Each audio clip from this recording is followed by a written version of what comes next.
Hey guys, hey.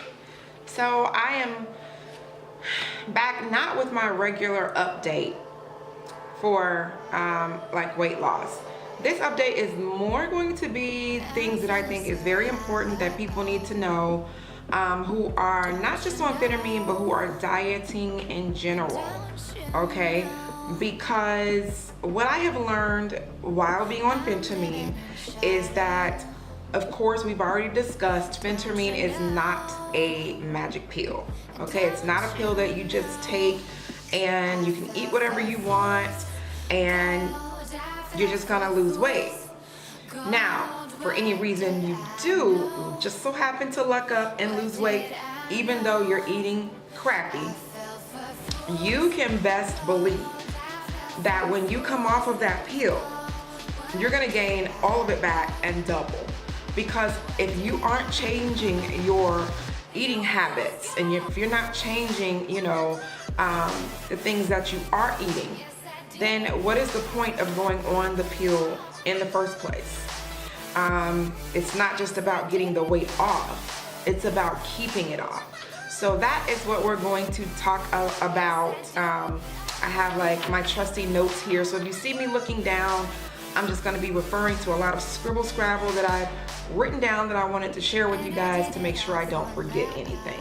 All right, so if you want to find out these details to be successful in your weight loss journey, then stay tuned. Okay, so the first thing I want to talk about is processed foods, okay? Because a lot of us are unaware of what processed foods really are and which ones are beneficial to us and which ones are actually harmful and can potentially cause a lot of issues with your blood pressure or your cholesterol, things that actually cause heart disease, right? So if you're someone that is trying to lose weight and you are pretty much trying to look for different things that are convenient that you can eat to kind of somewhat stay on your diet, but you're not really sure whether or not you're eating the right things, then this is the information for you, because that was my issue. I said that on the previous video, where eating processed foods like frozen vegetables. So basically, this is going to give you a rundown of a little bit more detail of what processed foods are, so that you make sure you are properly doing this or properly eating the right things for your goal. Okay, so the term processed foods basically includes any food that has been purposely changed in some way prior to consumption, all right? Whether it is changed for the purpose of, well, let me read this. I wrote down that includes cooked, canned, frozen, packaged, changed in nutritional composition with preserving or preparing in different ways. All right. So the difference is there are minimally processed foods and there are high processed foods. So what we want to make sure is that we're staying away from the high processed foods and even minimizing eating the minimal processed foods, but it's a lot healthier to eat the ones that are minimally processed, obviously. So minimally processed foods are consisted of bagged spinach, cut vegetables, and roasted nuts. Okay, and those are typically done just pretty much for convenience. Foods that are processed at their peak to lock in nutritional quality and freshness include canned tomatoes, frozen fruit and vegetables, and canned tuna. I never knew that I guess anything canned is processed. But I didn't, you don't think that frozen fruit is processed, but it is. Foods with ingredients added for flavor and texture, like sweeteners, spices, oils, colors, and preservatives, include jarred pasta, salad dressing, yogurt, and cake mixes. So when you're eating your salad with your salad dressing on it, or you have yogurt for a snack, or pasta sauce on your pasta, even if it's brown, what is it? multi-grain noodles or something like that, you're not thinking that I'm eating processed food. You're not thinking that. So that's why this is important to know. It's also in ready-to-eat foods such as crackers, granola, and deli meat. I knew that deli meat was bad, but it's heavily processed. Crackers, granola, and deli meats are heavily processed. The reason that's good to know for me is because myself and other people that I know that are also dieting, if we want a snack, what we have actually done is we basically will get some lunch meat. It could be turkey, it could be, I love summer sausage, things like that, and we'll wrap it in cheese.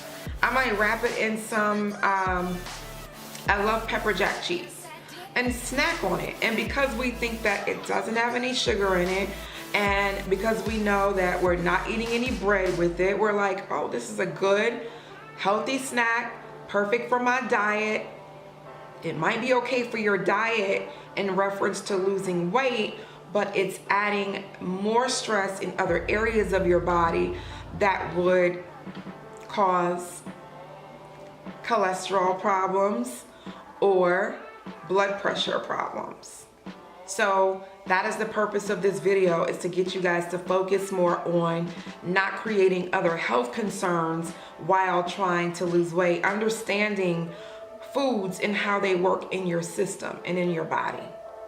Okay, so basically they're saying that between, the trick is to distinguish between foods that have been lightly processed and or versus heavily processed. Examples of lightly processed foods would be, apple slices, hard-boiled eggs, canned tuna, and frozen vegetables. So frozen vegetables are still processed, but they're lightly processed. So it's not as bad as you getting some canned vegetables that have been seasoned and all of that, and have different things in them to preserve them. So heavily processed foods can be recognized as food not in its original form, like potato chips, crackers, food that's not naturally occurring, such as sodas, donuts, cookies, candy. Ultimately, you have to familiarize yourself with nutritional facts, label, and ingredient lists. Do more cooking and food prep at home to maximize control over the food processing. Okay, so that was my little tidbit on food processing. I had to look that up online just to get a little bit more detail so that you guys have the right information. All right, so on to the next thing. I wrote down some fruits that are high in sugar, because in order for us to maximize our weight loss with, and excuse my phone, in order for us to maximize our weight loss on Phentermine, we need to minimize the amount of sugar that we're eating, okay? You cannot eat McDonald's and you cannot drink soda, right? So a lot of us think that that is a given. That's obvious, right? So we end up going and eating vegetables and we eat fruit and not realizing that there is a difference between fruits that are high in sugar and fruits that are low in sugar, all right? So fruits that are high in sugar include watermelon, mango, cherries, and grapes. I'm sure there's many more, but I know a few people that snack on cherries and love grapes and love watermelon and mango. So stay away from those fruits if you're wanting to maximize your weight loss and decrease the sugar intake. All right, so low in sugar would be cranberries, raspberries, and strawberries. So I love all of those. Those are the ones or fruits that you should be putting in your smoothies, so that you're not having all this extra sugar that you're taking in and you're thinking because you're just drinking your breakfast that it's healthy. Okay, so yeah, I'm sure a lot of you know by now that carbohydrates turn into glucose. Carbohydrates turn into sugar. If you're unsure what carbohydrates are, please do a search. I'm sure we all know it's anything white, pasta, bread, potatoes, all of that stuff. Okay, rice, all of that turns into sugar. So fiber is something that we always need to have in our bodies in order to properly allow us to release, so that we can see a decrease in bloat. I'm gonna raise my hand because I always deal with bloat. Bloat is one of the biggest things that I'm always fighting, because my digestive system doesn't work normally unless I take some form of supplement, like a magnesium, or I add fiber to my drink or something like that. But foods that are high in fiber are whole grain, avocado, pears, Brussels sprouts, broccoli, peas, artichoke, lima beans, split pea, and lentil. I don't know how many of you eat those, but if you do and you're looking to add a little bit extra fiber to your diet so that you can naturally release that bloat, those are the foods for you. Okay, so I've had a few people who have commented mentioning that they're on the medication and they are still hungry, okay? Or you started off and your appetite was non-existent.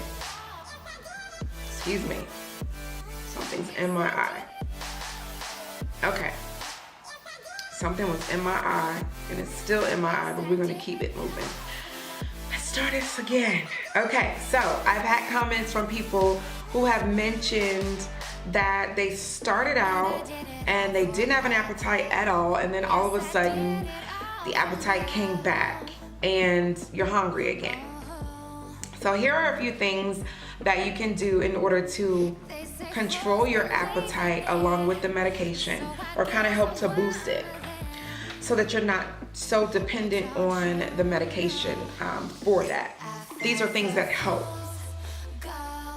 So one thing that you can definitely do is I always put lemon in my water. Put lemon in your water, and in the morning time before you eat anything on an empty stomach, take 3 tablespoons of apple cider vinegar.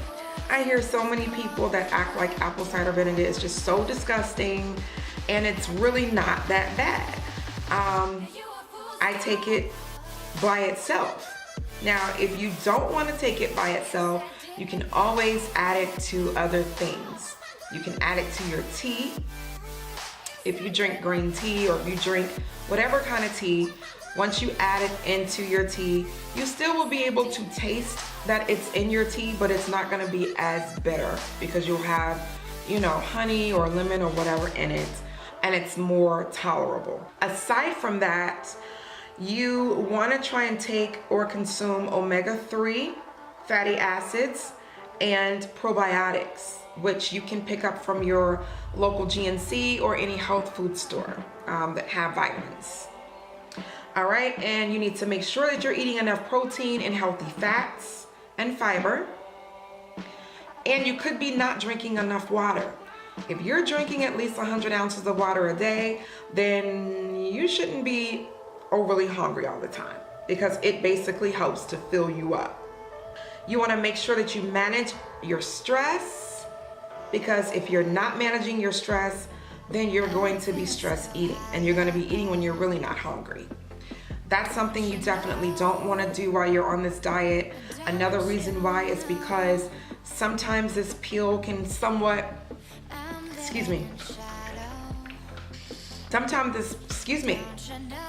get it together. Sometimes this pill can sometimes alter your mood if there's something that's bothering you. Like, for example, this morning, I was having issues with my computer, and I was extremely stressed out about that. Because I had just taken my pill, I noticed that it made how I felt more apparent to me. How can I explain that?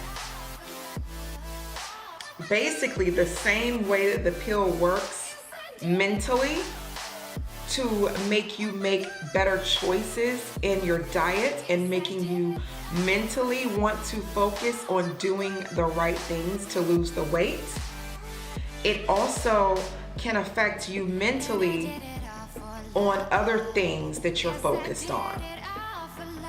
So if you're mentally focusing on stressful situations, or you just got, written up at your job, or you're having some kind of crazy road rage while you're out driving, the medication can mentally help you recognize that you are in a bad place, that you're mentally in a bad space. So make sure that you are aware of that and you are able to say, okay, and you do something to change that perspective. All right. Okay, so another tip for those of you who basically are trying the medication and for whatever reason it's just not working for you at all, it didn't in the beginning, then you want to make sure that your dosage is high enough. Some people might start off with a very low dosage of 15 is it milligrams or whatever, 15, and some people may have 30. I have 37.5 is the dosage for me. So check the dosage, make sure that the dosage is high enough, or check with your doctor and see if you are cleared to have a higher dosage, because if you have any other issues that they're concerned about, they may have you on a low dosage for a reason. But that's definitely something to check. Last but not least, I wanted to share this website for you guys, for those people who are interested in trying Phentermine, but you do not have insurance, or your doctor will not prescribe it to you for whatever reason. Find out the reasons why the doctor won't prescribe it to you, and if it's in relation to your health and them being concerned about the side effects of it for your health, then by all means you don't need to pursue it any further. But for those of you who just don't have a primary care physician, or you don't have insurance, then you want to go to drdietAmerica.com. Someone else shared this information with me, and they're basically like little clinics that are in several different cities and states.